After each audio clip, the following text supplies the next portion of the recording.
کوچای صاحب ما په دې باندې دغه بعضې وروڼه یو ګیله لري چې د اوسني خلک پخواني تعلیمونه خو داسې وو زموږ په افغانستان کې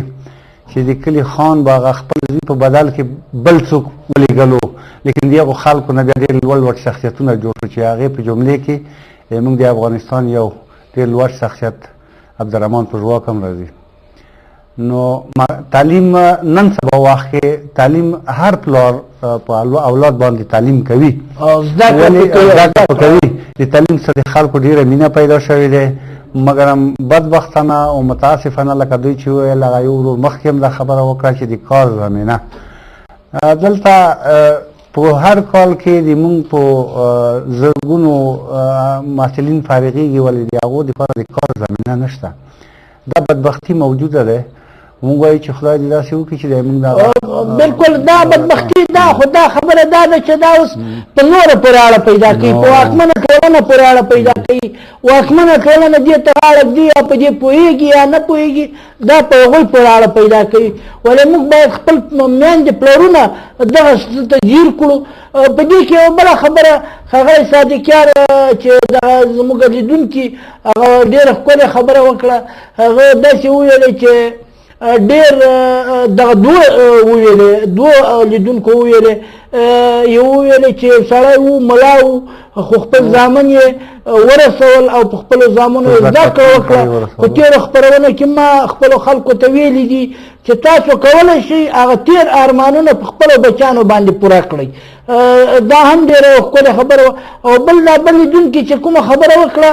چې ډېر داسې خلک دي غریب خلک دي ګورې دې ته زموږ ګران لیدونکي باید ډېر ځیر شي. دوی ویله چې ډېر داسې خلک دي غریب خلک دي خو هغوی خپل بچیان داسې روزلي دي داسې زده کړه داسې ښوونه روزنه یې ورته ورکړې ده چې هغوی نه سړي جوړ کړي دي. او دوی ویلې چې ډېر داسې خلک دي چې هغوی مالدار دي ولې د خپلو بچو ته پاملرنه نه ده کړې یا د هغوی په هغه کې بې پروا تربیه او په زده کړه کې بې پروایي کړې ده هغوی ته یې ښوونه روزنه نه ده ورکړې د هغه نه ښه سړي نه دي جوړ شوي هغه نه داسې څوک نه دي جوړ شوي چې هغه ټولنه پرې ویاړ وکړي یا ټولنې ته ترې خیر ورسېږي. خو له بده مرغه داسې دي چې د همدغسې څه له امله زموږ ټولنه ځورېږي زموږ ټولنه کړېږي چې هغه رغنده زده کړه رغنده ښوونه روزنه ونه لري. نو بیا به په دې باندې زموږ ټولنه پوه شي چې کله که چېرته ستا په سیمه کې ستا په څنګ کې بدغوني خلک ځینې هغه خلک چې خلکو ته په ژوند کې ستونزې پیدا کوي که د هغه ډېرېږي نو دا نور خلک به ورو ورو کمیږي. خو زه خو دا امید لرم او زه چې کله خپلې ټولنې ته ګورم نو زه په ویاړ سره زه ویاړ پرې کولی شم او زه پرې ویاړم چې زموږ په ټولنه کې داسې ځوانان پیدا شوي زموږ ټولنه داسې روانه ده چې یوه ورځ به هغه خلک بدغوني خلک بد خلک هغه خلک چې کمزوریان یې لري بد نه دي خو لکه د هغوی کړه وړه ډېره ځایه پورې د خلکو به زیان وي نو خلک ورته بد وایي. نو زه داسې امید لرم چې یوه ورځ به زموږ ټولنه یوه روغه ټولنه جوړه شي او یوه رغنده ټولنه به وي او د خوندي ژوند خاوندان به وي. ښاغلی صادقیار صاحب که تاسو نور څه ویل غواړئ نو هم مهرباني وکړئ. او بله کومه که تا ته داسې یوه پرېکړه تاسو کړي په خپله سیمه کې د کومه یوه پرېکړه کړي هغه درنو لیدونکو ته یاده کړئ یادونه یې وکړئ نو دا هم کیدای شي چې زموږ لیدونکي تر پند واخلي. نو کوچای صاحب د دوی نظر د دې اورېدونکو ټلیفون چې کړی و دغو خلکو خو ټولو همدغه خبره کوله ټولو ښه نظر لرلو ښې خبرې لرلې او دا لکه تا چې بیا په دې باندې دا اشاره وکړه چې ځوانانو د زموږ بچیان کورنۍ کې هم هغه چې ډېر داسې ډېره بیکاره کورنۍ نه وي خپل الواد د بیکاره خلکو سره نه پرېږدي هغه ورته وایي چې د دې نشیانو سره یا د لوفرانو سره مه ګرځه د دې سره تا حیثیت خرابېږي د دې سره تا ژوند تباه کېږي ته باید خپل راتلونکی وسنجوې. هغه ټول خپل اولادونو ته همداسې تربیه لکه د مخکې یوه خبره بله وکړه چې دا د ملا په ارتباط دا د ما د سترګو لیدلی حال دی خو زه د ملا نه هم نه وایم د چاوې خبره هم نه کوم همداسې یو غریب سړی و د هغه زمن و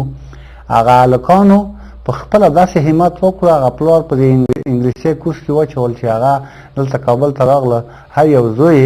دلته په $10 په $1500 او دلته په کورونه ښه زندګي موټرې خپلې زندګي جوړه کړه دا هر څه په همت ترسره کېږي چې سړی همت وکړي او هغه خپله د ژوند هغه راتلونکی وسنجوي هر څه کیدای شي هغه یو شعر دی چې غوټې پسې وهې په لاس به درشي چا ویل چې په دریاب کې ګوهر بالکل بالکل نو دا هر څه چاته په لاس ورځي خو چې همت وکړي په کار پسې بالکل نو درنو لیدونکو دغه خبره بل هم زه نور هم روښانه کول غواړم هغه دا ده چې پوهانو مشرانو داسې ویلي دي چې کله تاسو په یو کورنۍ کې وړوکی پیدا شي هغه نارینه وي که ښځینه وي هلک که جنۍ وي نو تاسو واده چې وګڼئ هغه یو پاک میلمه ټولنې ته راشي نو بیا پوهانو داسې ویلي دي چې دغه پاک وجود چې ده دغه پاک شتمني چې ده یا دا پاک تنه چې ده دغه ټولنه بیا یوه لوري ته بیایي د ځینو خلکو نه هغسې شی جوړوي چې نوم یې اخیستل تاسو یې پخپله په ټولنه کې ګورئ چې د ځینو خلکو نه داسې یو څوک جوړ کړي او د ځینو نه داسې یو څوک جوړ کړي زه په دې خوشحاله یم چې په دې نن درنو لیدونکو کې تر ډېره ځایه پورې دوی دا ومنله چې دغه د هر چا د خپلو پلرونو د خپلو میندو دا ذمهواري ده او چې خپل بچیان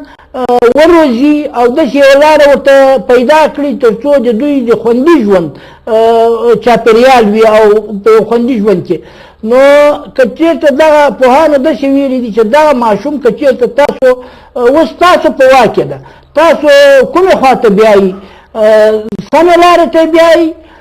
وژونکی ترې جوړوئ غل ترې جوړوئ یو نور بد کرداره څوک ترې جوړوئ او که تاسو د دې نه روغن داسې یو وګړی جوړوئ چې هغه خپلې ټولنې ته خدمت وکړي خپلو خلکو ته خدمت وکړي نو دا هم راغله په دې ټولو کې دا ذمهواري دا ده چې د مور او د پلار ذمهواري تر ډېره ځایه پورې دا د مور او د پلار ذمهواري ده او دا تاسو ومنئ چې دا به د مور او د پلار هغوی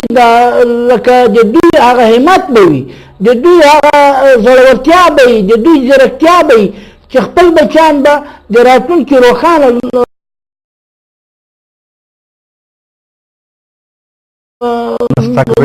لوري باندې برابروي او روښانه ژوند به ورته په برخه کوي دوی د په خپل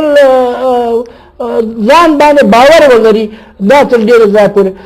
نو ښاغلی صادقیار صاحب که تاسو چېرته بله کومه داسې روغه جوړه تاسو دغه هغه ته وویلې هغه مو یاده کړه مچلګه مو د برمتې په نوم هم یاده کړه مچلګه برمته هم یادېدی شي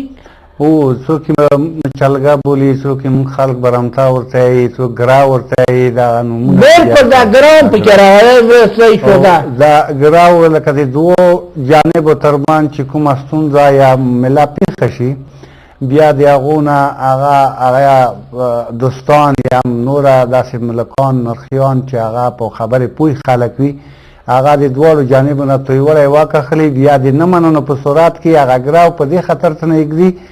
چې هغه بیا چې چا ونه منله نو دا ګراو به بیا بل ته ورکوي هغه د دوی د دعوو نه هم هغه ګراو لوړ وي چې دغه خبره زیاتی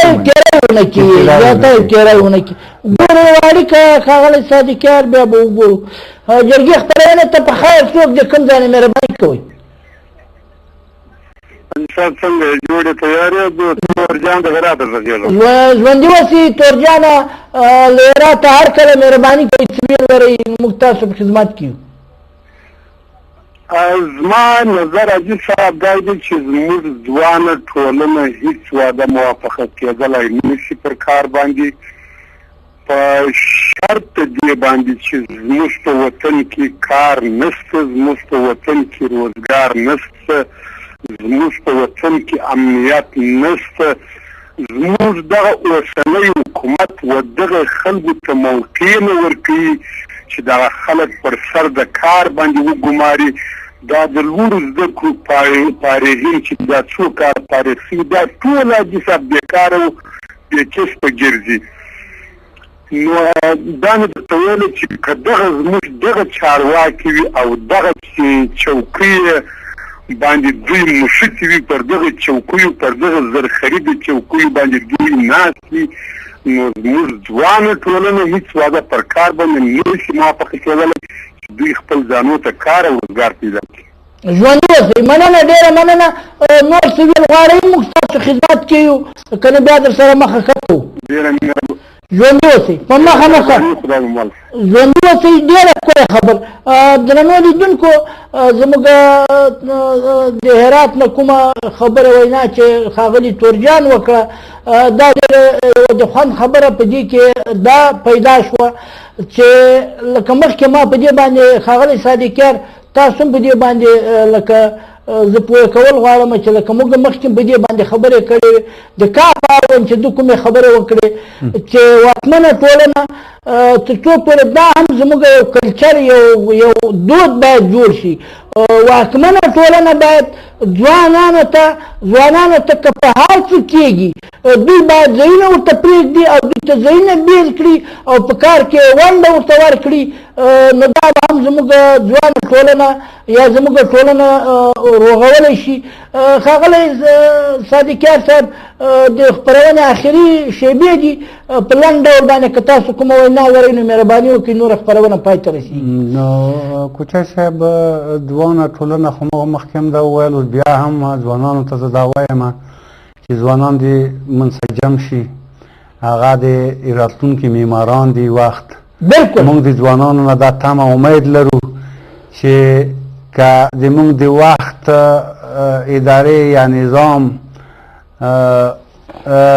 بعضې نیمګړتیاوې لري او هغه کارونه چې لازم وای ونه کړه، تاسې نه دا تمه توقع کېږي. تاسې د خپل پلار او نیکه تاریخونه لوستلي دي، ویل ولوئ، تاسې راپورته شوئ افغانستان ته یو نوی تاریخ کېږدئ او تاسې به بیا تاریخ ته یادېږئ. او لکه میرویس خان، لکه احمد شاه بابا د افغانستان په تاریخ کې همداسې سلطان محمود غزنوي، داسې څېرې چې پیدا شوي دي، هغو دغه وطن ته خدمتونه کړي دي. هسې څوک نه یادېږي. دا یوه خبره کوچی صاحب زه کوم، مهرباني، چې تاریخ په دوو کارنامو بحث کړی دی، یو په ښو کارنامو یو په بدو کارنامو. تاریخ هېڅ چېرې دا نه دي ویلي چې پلانکي بلډینګونه لرل، پلانکي